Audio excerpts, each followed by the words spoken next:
ऊष्मागतिकी द्वितीय में आज हम बात करते हैं ताप का ऊष्मागति के पैमाना तथा अथवा केल्विन मापक्रम, थर्मोडायनेमिक और kelvin scale of the temperature.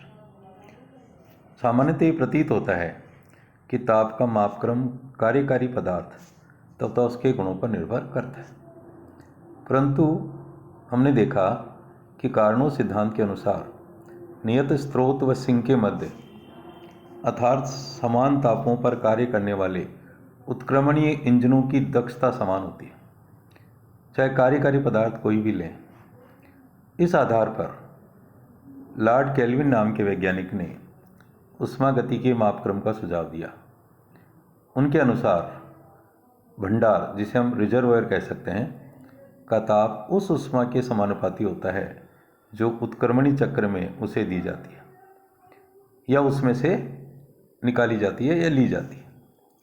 किसी उत्क्रमणीय कार्नो इंजन की दक्षता हम जानते हैं eta equal to Q2 minus Q1 divided by Q2 equal to T2 minus T1 divided by T2।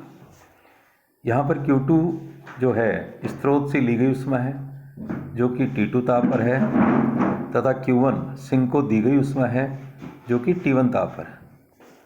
इस संबंध को निम्न प्रकार प्रदर्शित कर सकते हैं: eta equal to 1 minus Q1 upon Q2 equal to G theta 1 dash theta 2। Q1 upon Q2 equal to 1 minus G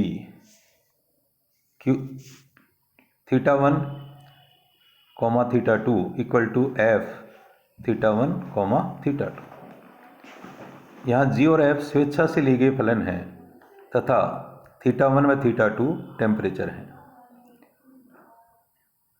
दो कार्नो इंजन लेते हैं जो ताप थीटा 1 और थीटा 2 व थीटा 2 व थीटा 3 के मध्य कार्य कर रहे हैं तथा उनमें ऊष्मा का स्थानांतरण ट्रांसफर क्रमशः Q1, Q2 और Q3 है, तो Q1 upon Q2 equal to होगा F theta 1 into theta 2, Q2 upon Q3 होगा F equal to F Q2 into Q3 theta 2 into theta 3, और Q1 अपॉन Q3 होगा थीटा 1 इंटू थीटा 3। यहाँ पर theta 1 is greater than theta 2 which is greater than theta 3।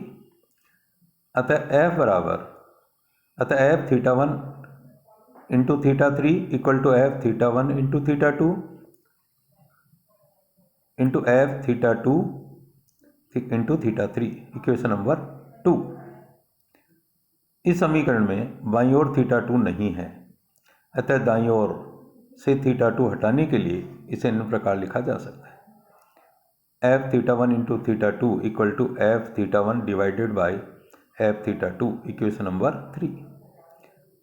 जहाँ F theta 1 एक चर theta पर निर्भर करने वाला स्वेच्छा से लिया गया फलन है। अब हम समीकरण 1 और 3 से देखते हैं कि Q1 upon Q2 equal to F theta 1 into theta 2 equal to F theta 1 divided by F theta 2। It means Q1 upon Q2 equal to F theta 1 divided by F theta 2, समीकरण नंबर 4। ये समीकरण kelvin के ऊष्मागति के ताप मापक्रम का आधार है। उसने ऊष्मागतिक ताप फलन T को फलन F थीटा 1 तथा F थीटा 2 के पदों में परिभाषित किया। ये पदार्थ की प्रकृति पर निर्भर नहीं करते, अतः केल्विन मापक्रम में किन्हीं दो तापों का अनुपात इन तापों के मध्य कार्य करने वाले उत्क्रमणीय इंजन द्वारा अवशोषित ऊष्मा व निकाली गई ऊष्मा के अनुपात के बराबर होता है। इंजन की दक्षता eta equal to Q2 minus Q1 divided by Q2 equal to T2 minus T1 divided by T2 equal to 1 minus T1 upon T2, समीकरण नंबर 5। यदि T1 बराबर 0 है तो चक्र की दक्षता 1 हो जाएगी।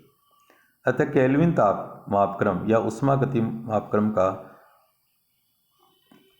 शून्य भौतिक रूप से नियत हो गया। यह वह ताप है जिस पर इंजन की दक्षता इकाई होती है या इंजन कार्यशील मीन्स परफेक्टली एफिशिएंट होता है। इस प्रकार का परम मापक्रम का शून्य सिंक का वह ताप है जिस पर कोई ऊष्मा नहीं दी जाती है तथा स्रोत से ली गई संपूर्ण ऊष्मा कार्य में परिवर्तित हो जाती है। इस शून्य को परम शून्य कहते हैं। परम शून्य से नीचे के ताप पर ऊष्मा का मान ऋणात्मक होता है, अर्थात अवशोषित ऊष्मा से अधिक ऊष्मा कार्य में परिवर्तित हो गई, जो कि वास्तव में असंभव है द्वितीय नियम से। अतः आदर्श गैस मापक्रम का शून्य में ऊष्मागतिक मापक्रम शून्य समान है। इसके आगे हम बात करते हैं वेरी इंपॉर्टेंट एंट्रोपी, जिसके बारे में आपने 12th में पढ़ा है। केवल ऊर्जा के पदों में किसी प्रक्रम के संभव होने को कभी भी नहीं समझाया जा सकता अकेले, इसलिए एंट्रोपी की अवधारणा दी गई है।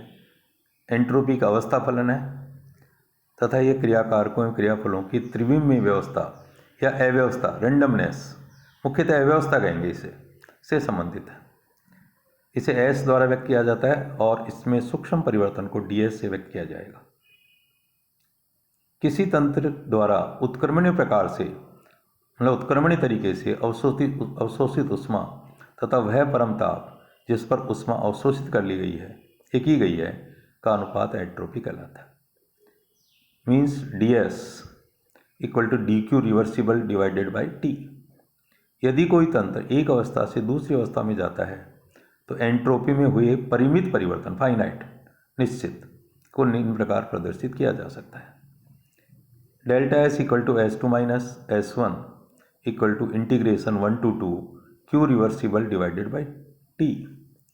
एंट्रोपी एक मात्रात्मक गुण है, जिसका अर्थ है कि यह पदार्थ की मात्रा पर निर्भर करता है तथा इसकी इकाई कैलोरी प्रति डिग्री या जूल प्रति डिग्री होती है। अतः एक मोल पदार्थ के लिए एंट्रोपी की इकाई क्या होगी? कैलोरी पर डिग्री पर मोल या जूल पर केल्विन पर मोल। इसे हम मोलर एंट्रोपी कहेंगे। नेक्स्ट पॉइंट है एंट्रोपी की धारणा का गणितीय रूप, मैथमेटिकल फॉर्मूला। किसी कार्नो इंजन की दक्षता eta equal to Q2 minus Q1 divided by Q2 equal to T2 minus T1 divided by T2, या इसको ऐसे कहेंगे Q1 upon Q2 equal to T1 upon T2, या Q1 upon T1 equal to Q2 upon T2, या Q2 upon T2 plus minus Q1 upon T1 equal to 0। Means Q2 upon T2 plus Q1 upon T1 equal to 0। जो कि Q1 विसर्जित ऊष्मा है, means उत्सर्जित ऊष्मा है, तो नेगेटिव होगी तथा Q2 ऊष्मा अवशोषित होती है, इसलिए पॉजिटिव होगी। इस समीकरण में एक पद समतापी उत्क्रमणीय तथा दूसरा रुद्धोष्म उत्क्रमणीय प्रक्रम से संबंधित है। मीन्स दोनों उत्क्रमणीय हैं लेकिन एक समतापी है और एक रुद्धोष्म है। अतः Q पदों का बीजीय संकलन, एल्जेब्रिक सम योग, शून्य होगा। माना ABA एक उत्क्रमणीय चक्रीय प्रक्रम है, साइक्लिक प्रोसेस। इसे छोटे छोटे कार्नो चक्रों का समूह मान सकते हैं। इस चित्र में दिए गए वक्र में क्षैतिज रेखाएं रुद्धोष्म पदों को तथा ऊर्ध्वाधर रेखाएं समतापी पदों को व्यक्त करती हैं। हम जानते हैं कि प्रत्येक कार्नो चक्र के लिए Q1 upon T1 plus Q2 upon T2 equal to 0। अतः ABA प्रोसेस के लिए, प्रक्रम के लिए summation Q upon T equal to 0। अत्यंत सूक्ष्म परिवर्तन के लिए summation dq upon T equal to 0। यदि संपूर्ण ABA चक्र को दो पदों में माने तो summation dq upon T equal to integration A से B dq upon T plus integration B से A dq upon T equal to 0। अतः समेशन A से B तक dq अपॉन T ये पद फर्स्ट के लिए है equal to minus summation B to A dq upon T ये पद सेकंड के लिए। इस समीकरण नंबर 3 से स्पष्ट है कि समेशन A से B या इंटीग्रेशन A से B dq अपॉन T एक निश्चित राशि है जिसका मान A व B पर निर्भर करता है, पथ पर नहीं। इस अवस्था फलन को एंट्रोपी कहते हैं। Delta S equal to SB minus SA equal to integration A से B dq अपॉन T। अगर इसे अत्यंत सूक्ष्म परिवर्तन के लिए लेंगे तो ds equal to D Q reversible upon T. यदि एंट्रोपी में परिमित परिवर्तन हो तो delta S equal to Q reversible upon T. Entropy ऊष्मा के समानुपाती होता है, अतः तंत्र द्वारा अवशोषित ऊष्मा के साथ इसका मान भी बढ़ेगा। मीन्स ऊष्मा बढ़ेगी तो एंट्रोपी बढ़ेगी तथा ऊष्मा उत्सर्जित होगी तो एंट्रोपी घटेगी। उत्क्रमणी प्रक्रमों में अवशोषित ऊष्मा शून्य होती है, अतः एंट्रोपी में परिवर्तन भी शून्य होगा। इन प्रक्रमों को सम एंट्रोपिक परिवर्तन कहते हैं। मीन्स एंट्रोपी क्या रहती है, कांस्टेंट रहती है।